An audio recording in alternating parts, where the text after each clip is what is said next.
ತಾಲೂಕಿನ 4 ಗ್ರಾಮಗಳು ಚುನಾವಣೆ ಬಹಿಷ್ಕಾರವನ್ನ ಹಾಕಿವೆ. ಹಾಸನದಲ್ಲಿ ಮೂಲಭೂತ ಸೌಕರ್ಯಗಳಿಲ್ಲದ ಹಿನ್ನೆಲೆಯಲ್ಲಿ 4 ಗ್ರಾಮಗಳಲ್ಲಿ ಲೋಕಸಭೆ ಚುನಾವಣೆಯ ಬಹಿಷ್ಕಾರವನ್ನ ಹಾಕಲಾಗಿದೆ. ಹಾಸನದ ಸಕಲೇಶಪುರ ತಾಲೂಕಿನ 4 ಗ್ರಾಮಗಳಿವು. ಕೆಳ್ಳಹಾಡ್ಯ, ದಿಣೆಕೆರೆಹಳ್ಳಿ, ಕೊಂಡದಗದ್ದೆ ಹಾಗೆ ಹಳ್ಳಿ ಬಯಲು ಈ 4 ಗ್ರಾಮಗಳಲ್ಲಿ ಈಗ ಲೋಕಸಭೆ ಚುನಾವಣೆಯ ಬಹಿಷ್ಕಾರವನ್ನ ಹಾಕಲಾಗಿದೆ. ಕಾಲೋನಿ ಗ್ರಾಮಗಳಲ್ಲಿ ಚುನಾವಣೆಯ ಬಹಿಷ್ಕಾರಕ್ಕೆ ಸಂಬಂಧಪಟ್ಟಂತೆ ಒಂದಷ್ಟು ಮಾಹಿತಿ ಕೂಡ ಲಭ್ಯವಾಗಿರುವಂತದ್ದು. ಗ್ರಾಮಗಳಿಗೆ ಸಮರ್ಪಕ ರಸ್ತೆ ಇಲ್ಲ, ಕುಡಿಯುವ ನೀರಿಲ್ಲ, ಮೂಲಭೂತ ಸೌಕರ್ಯಗಳನ್ನ ಕಲ್ಪಿಸಿಲ್ಲ. ಈ ಹಿನ್ನೆಲೆಯಲ್ಲಿ ನಾವು ಲೋಕಸಭೆ ಚುನಾವಣೆಯನ್ನ ಬಹಿಷ್ಕಾರ ಹಾಕಿದ್ದೇವೆ ಅಂತ ಗ್ರಾಮಸ್ಥರು ತಮ್ಮ ಅನಿಸಿಕೆಗಳನ್ನ ಹಂಚಿಕೊಂಡಿದ್ದಾರೆ ಈ ಮೂಲಕ.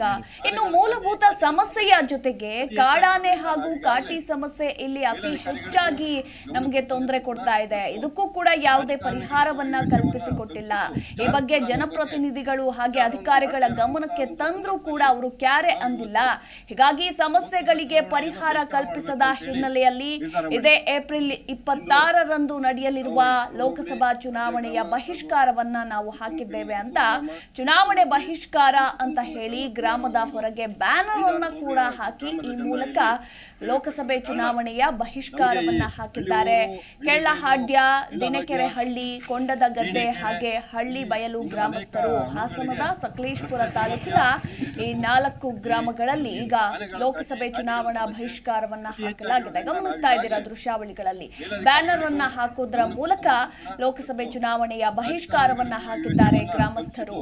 ಯಾರು ಕೂಡ ನಮ್ಮ ಬಗ್ಗೆ ವಿಚಾರವನ್ನು ಮಾಡದೇ ಇರುವಂತಹ ಒಂದು ಸಂದರ್ಭದಲ್ಲಿ ನಾವು ಇವತ್ತು ಲೋಕಸಭಾ ಚುನಾವಣೆಯನ್ನು ಬಹಿಷ್ಕಾರ ಮಾಡಬೇಕು ಅಂತೇಳಿ ನಿರ್ಧಾರ ಮಾಡಿದ್ವಿ. ಲೋಕಸಭಾ ಚುನಾವಣೆ ಬಹಿಷ್ಕಾರ ಮಾಡಬೇಕು ಅಂತ ನಾವು ಸುತ್ತಮುತ್ತ 6 ಹಳ್ಳಿಯರು ತೀರ್ಮಾನ ತಗೊಂಡ ಉದ್ದೇಶ ಇಷ್ಟೇ. ನಮಗೆ ಮೂಲಭೂತ ಸೌಕರ್ಯ ಅಂದರೆ ಕುಡಿಯೋ ನೀರಾಗಲಿ, ರಸ್ತೆ ಆಗಲಿ ಯಾವುದು ನಮ್ಮ ಸ್ವಾತಂತ್ರ್ಯ ಬಂದು 75 ವರ್ಷ ಕಳೆದ್ರೂ ಇದುವರೆಗೂ ನಮಗೆ ಯಾವುದೇ ಮೂಲಭೂತ ಸೌಕರ್ಯಗಳು ದೊರಕಿರೋದಿಲ್ಲ. ಹಾಗಾಗಿ ನಾವೆಲ್ಲ ಗ್ರಾಮಸ್ಥರೆಲ್ಲ ತೀರ್ಮಾನ ಮಾಡಿ ಈ ಸತಿ ಚುನಾವಣಾ ಬಹಿಷ್ಕಾರ ಮಾಡಬೇಕು ಅಂತ ಎಲ್ಲ 6 ಹಳ್ಳಿಯರು ಒಗ್ಗಟ್ಟಾಗಿ ಇವತ್ತೆಲ್ಲ ಸೇರ್ಕೊಂಡಿದ್ದೀವಿ. ದಯವಿಟ್ಟು ಸಂಬಂಧಪಟ್ಟ ಅಧಿಕಾರಿಗಳು ಇದನ್ನು ಗಮನ ಹರಿಸಿ ಆದಷ್ಟು ಬೇಗ ಬಗೆಹರಿಸ್ಕೊಂಡ್ರೆ ಚುನಾವಣೆಯಲ್ಲಿ ಭಾಗಿಯಾಗ್ತೀವಿ. ಇಲ್ಲಾಂದರೆ ಯಾವುದೇ ಕಾರಣಕ್ಕೂ ಈ ಸತಿ ನಾವು ಚುನಾವಣೆನ ಮತದಾನ ಮಾಡೋಕ್ಕೆ ಬರೋಕ್ಕಿಲ್ಲ ನಾವು ಯಾರೋ ಬೂತಿಗೆ ಅಂತ ಈ ಮುಖಾಂತರ ತಿಳಿಸ್ತಾ. ಅದ್ರ ಜೊತೆಗೆ ಕಾಡಾನೆ ಹಾವಳಿ ಇರೋದ್ರಿಂದ ಇಲ್ಲಿ ನಮಗೆ ಜೀವನ ಅಸ್ತವ್ಯಸ್ತ ಆಗಿದೆ. ದಯಮಾಡಿ ಸಂಬಂಧಪಟ್ಟರು ಇದನ್ನು ಗಮನ ಹರಿಸಬೇಕು ಅಂತ ಗ್ರಾಮಸ್ಥರ ಪರವಾಗಿ ಕೇಳ್ಕೊತೀವಿ. ಲೋಕಸಭಾ ಚುನಾವಣೆ ಬಹಿಷ್ಕಾರ ಮಾಡಬೇಕು ಅಂತ ನಾವು ಸುತ್ತಮುತ್ತ 6 ಹಳ್ಳಿಯರು ತೀರ್ಮಾನ ತಗೊಂಡ ಉದ್ದೇಶ ಇಷ್ಟೇ. ನಮಗೆ ಮೂಲಭೂತ ಸೌಕರ್ಯ ಅಂದರೆ ಕುಡಿಯೋ ನೀರಾಗಲಿ, ರಸ್ತೆ ಆಗಲಿ ಯಾವುದು ನಮ್ಮ ಸ್ವಾತಂತ್ರ್ಯ ಬಂದು 75 ವರ್ಷ ಕಳೆದ್ರೂ ಇದುವರೆಗೂ ನಮಗೆ ಯಾವುದೇ ಮೂಲಭೂತ ಸೌಕರ್ಯಗಳು ದೊರಕಿರೋದಿಲ್ಲ. ಹಾಗಾಗಿ ನಾವೆಲ್ಲ ಗ್ರಾಮಸ್ಥರೆಲ್ಲ ತೀರ್ಮಾನ ಮಾಡಿ ಈ ಸತಿ ಚುನಾವಣಾ ಬಹಿಷ್ಕಾರ ಮಾಡಬೇಕು ಅಂತ ಎಲ್ಲ 6 ಹಳ್ಳಿಯರು ಒಗ್ಗಟ್ಟಾಗಿ ಇವತ್ತೆಲ್ಲ ಸೇರ್ಕೊಂಡಿದ್ದೀವಿ. ದಯವಿಟ್ಟು ಸಂಬಂಧಪಟ್ಟ ಅಧಿಕಾರಿಗಳು ಒಂದೆಡೆ ರಾಜ್ಯಾದ್ಯಂತ ಲೋಕಸಭಾ ಚುನಾವಣೆಯ ಕಾವು ಏರಿದೆ. ಅಭ್ಯರ್ಥಿಗಳು ಶತಾಯಗತಾಯ ಗೆಲ್ಲಲೇಬೇಕು ಅಂತ ಅಬ್ಬರದ ಮತ ಪ್ರಚಾರಗಳನ್ನು ನಡೆಸ್ತಾ ಇದ್ದಾರೆ.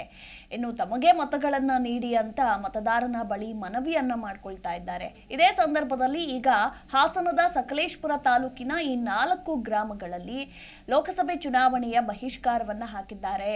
ಮೂಲಭೂತ ಸೌಕರ್ಯಗಳೇ ನಮಗೆ ಕಲ್ಪಿಸಿಕೊಟ್ಟಿಲ್ಲ ಇಷ್ಟು ವರ್ಷಗಳಾದ್ರೂ ಕೂಡ. ಆ ಗ್ರಾಮದ ರಸ್ತೆಯನ್ನು ಕೂಡ ನಾವು ನಿಮಗೆ ತೋರಿಸ್ತಾ ಇದ್ದೀವಿ, ಗಮನಿಸ್ತಾ ಇದ್ದೀರಾ.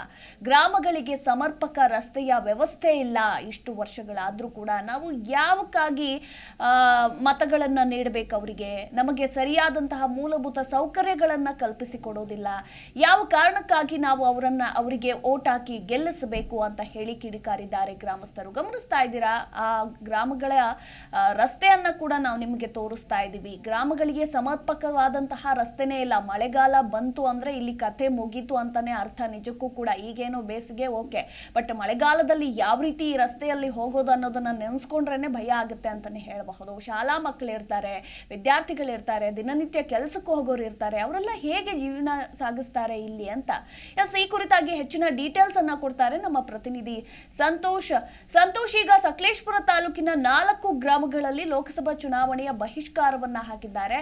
ಇದಕ್ಕೆ ಸಂಬಂಧಪಟ್ಟಂತೆ ಈ ವಿಚಾರ ಈಗ ಅಭ್ಯರ್ಥಿಗಳ ಗಮನಕ್ಕೆ ಏನಾದ್ರೂ ಬಂದಿದೆಯಾ? ಏನಾದ್ರೂ ಪ್ರತಿಕ್ರಿಯೆಯನ್ನ ಕೊಟ್ಟಿದ್ದಾರಾ? ಗ್ರಾಮಸ್ಥರು ಏನ್ ಹೇಳ್ತಾರೆ ಈ ಬಗ್ಗೆ? Over all details. Madhu, Sakleshpur ಭಾಗದಲ್ಲಿ ಈ ಹಿಂದೆ ಕೂಡ ಗ್ರಾಮದಲ್ಲಿ ಇರೋ ಅನೇಕ ಸಮಸ್ಯೆಗಳನ್ನ ಬಗೆಹರಿಸಬೇಕು ಅಂತ ಒಂದು 3-4 ಹಳ್ಳಿಗಳ ಗ್ರಾಮಸ್ಥರು ಚುನಾವಣಾ ಬಹಿಷ್ಕಾರ ಹಾಕಿದ್ರು. ಆ ಸಂದರ್ಭದಲ್ಲಿ ಅಲ್ಲಿನ ಉಪವಿಭಾಗಾಧಿಕಾರಿಯಾಗಿರ್ತಕ್ಕಂಥ ಶ್ರುತಿಯವರು ಸ್ಥಳಕ್ಕೆ ಭೇಟಿ ನೀಡಿ ಆ ಸಮಸ್ಯೆ ಚುನಾವಣೆ ಬಳಿಕ ಈ ಸಮಸ್ಯೆಗಳನ್ನ ಬಗೆಹರಿಸುವುದಾಗಿ ಒಂದು ಭರವಸೆ ಕೊಟ್ಟಿದ್ರು. ಆ ಹಿನ್ನೆಲೆಯಲ್ಲಿ ಅವರು ಬಹಿಷ್ಕಾರನ ವಾಪಸ್ ತಗೊಂಡಿದ್ರು.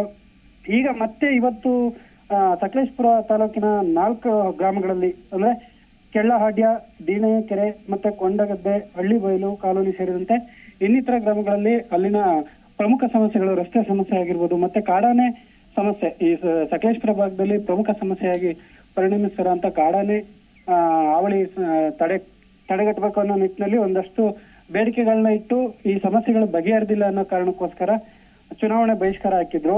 ಇದೀಗ ಬಂದಿರೋ ಮಾಹಿತಿ ಪ್ರಕಾರ ಈಗ ಸ್ಥಳಕ್ಕೆ ವಿಭಾಗಾಧಿಕಾರಿ ಶ್ರುತಿ ಅವರು ಭೇಟಿ ನೀಡಿ ಚುನಾವಣೆ ನಡೆಯಕ್ಕೆ ಅವಕಾಶ ಮಾಡಿಕೊಡಿ, ಚುನಾವಣೆ ನಡೆದ ಬಳಿಕ ಈ ನಿಮ್ಮ ಸಮಸ್ಯೆಗಳೇನಿದೆ ಅದನ್ನ ಬಗೆಹರಿಸೋ ನಿಟ್ಟಿನಲ್ಲಿ ನಾವು ಪ್ರಾಮಾಣಿಕವಾಗಿ ಕೆಲಸ ಮಾಡ್ತೀವಿ ಅನ್ನೋ ಭರವಸೆಯನ್ನು ಕೊಟ್ಟಿದ್ದಾರೆ. ಮಧು, ಸಂತೋಷ್, ನಾವು ಇಲ್ಲಿ ಒಂದನ್ನ ಗಮನಿಸಬೇಕಾಗತ್ತೆ. ಹಾಸನ ಕ್ಷೇತ್ರ ಅಂದಿದ ತಕ್ಷಣ ಬಹಳ ಅಭಿವೃದ್ಧಿ ಹೊಂದಿರುವಂತಹ ಕ್ಷೇತ್ರ ಇದು. ನಾವು ಆ ಕೆಲಸಗಳು ಮಾಡಿದ್ದೀವಿ, ಈ ಕೆಲಸ ಮಾಡಿದ್ದೀವಿ ಅಂತ ಪ್ರಜ್ವಲ್ ರೇವಣ್ಣ ಕೂಡ ಹೇಳ್ಕೊಂಡ್ ಬರ್ತಾ ಇದ್ದಾರೆ. ಈಗ ಚುನಾವಣೆ ಪ್ರಚಾರದ ಸಂದರ್ಭದಲ್ಲೂ ಕೂಡ ಕೇವಲ ಇದು ಸಿಟಿ ಭಾಗಗಳಿಗೆ ಮಾತ್ರ ಸೀಮಿತ ಆಗೋಯ್ತಾ? ಈ ಸಣ್ಣ ಪುಟ್ಟ ಗ್ರಾಮಗಳಲ್ಲಿ ಮತದಾರರ ಸಂಖ್ಯೆ ಕಡಿಮೆ ಇರುತ್ತೆ, ಯಾಕೆ ಹೋಗ್ಬೇಕು ಅನ್ನೋ ನೆಗ್ಲೆಕ್ಟ್ ಅಂತ? ಹೌದು, ಈ ಮಲೆನಾಡು ಭಾಗದಲ್ಲಿ ಏನಿದೆ, ಸಕಲೇಶಪುರ ಆಗಿರ್ಬೋದು ಅಥವಾ ಬೇಲೂರು ಭಾಗದಲ್ಲಿ ಪ್ರಮುಖ ಸಮಸ್ಯೆ ಆಗಿರುವಂತದ್ದು ಒಂದು ಕಾಡಾನೆ ಸಮಸ್ಯೆ. ಅದಕ್ಕೆ ಈವರೆಗೂ ಒಂದು ತಾರ್ಕಿಕ ಒಂದು ಪರ್ಮನೆಂಟ್ ಸೊಲ್ಯೂಷನ್ ಕೊಡೋ ನಿಟ್ಟಿನಲ್ಲಿ ಯಾವ ಸರ್ಕಾರಗಳು ಬಂದ್ರೂ ಒಂದು ಮುಂದಾಗಿಲ್ಲ ಅಂತಾನೆ ಹೇಳ್ಬೋದು. ಇನ್ನು ಸಾಲದಕ್ಕೆ ಇನ್ನು ಮಲೆನಾಡು ಭಾಗದಲ್ಲಿ ಹೆಚ್ಚಿನ ಮಳೆ ಆಗೋ ಕಾರಣದಲ್ಲಿ ರಸ್ತೆಗಳು ಹಾಳಾಗದಂತದ್ದಾಗಿರ್ಬೋದು, ಮತ್ತೆ ಕುಡಿಯೋ ನೀರಿನ ಸಮಸ್ಯೆ, ಈ ತರದೆಲ್ಲ ಇರುವಂತ ಸಂದರ್ಭದಲ್ಲಿ ಗ್ರಾಮೀಣ ಪ್ರದೇಶಗಳಿಗೆ ಹೆಚ್ಚಿನ ಒತ್ತನ್ನ ಜನಪ್ರತಿನಿಧಿಗಳು ಕೂಡ ಕೊಟ್ಟಿಲ್ಲ ಅಂತಾನೆ ಹೇಳ್ಬೋದು. ಮಧು, ಥ್ಯಾಂಕ್ ಯು ಸಂತೋಷ್ ನಿಮ್ಮೆಲ್ಲ ಮಾಹಿತಿಗಾಗಿ. ನಾವು ಇವತ್ತು ಲೋಕಸಭಾ ಚುನಾವಣೆಯನ್ನು ಬಹಿಷ್ಕಾರ ಮಾಡಬೇಕು ಅಂತೇಳಿ ನಿರ್ಧಾರ ಮಾಡಿದ್ವಿ. ಇನ್ನು ನಾವು ಎಸ್ಲೂರು ಹೋಬಳಿ, ಹಾಡ್ಯ ಗ್ರಾಮ ಹಾಗೂ ಸುತ್ತಮುತ್ತಲಿನ ಹೆತ್ತೂರು ಹೋಬಳಿ ಹಾಗೂ ಸುತ್ತಮುತ್ತಲಿನ ಗ್ರಾಮ ಸುಮಾರು ಒಂದು 5-6 ಹೋಬಳಿ ಗ್ರಾಮದ ಜನ ಇಲ್ಲಿ ಸೇರಿರ್ತಕ್ಕಂಥ ಕಾರಣ ನಮಗೆ ಈ ಹಳ್ಳಿಯೂರು, ಹಳ್ಳಿಬೇಲು, ಕೆಳ್ಳಹಾಡ್ಯ, ದೀಣೆಕೆರೆ ಈ ಇನ್ನು ಜಿ ಕನ್ನಡ ನ್ಯೂಸ್ ಈಗ ನಿಮ್ಮ ಮನೆಯಲ್ಲೇ ನೋಡಿ. ಎಲ್ಲ ಕೇಬಲ್ಗಳಲ್ಲಿ ಈಗ ಲಭ್ಯ. Sun Direct 292, Jio TV 1334, U digital 162, city cable 51, GTPL 17, Abhishek cables 821, rock line telecommunication 51, Shri Basaveshwara number 60, Vinayaka digital number 53, in digital number 896ರಲ್ಲಿ ನಿಮ್ಮಿಸ್ತದ ಜಿ ಕನ್ನಡ ನ್ಯೂಸ್ ನೋಡಿ ಆನಂದಿಸಿ.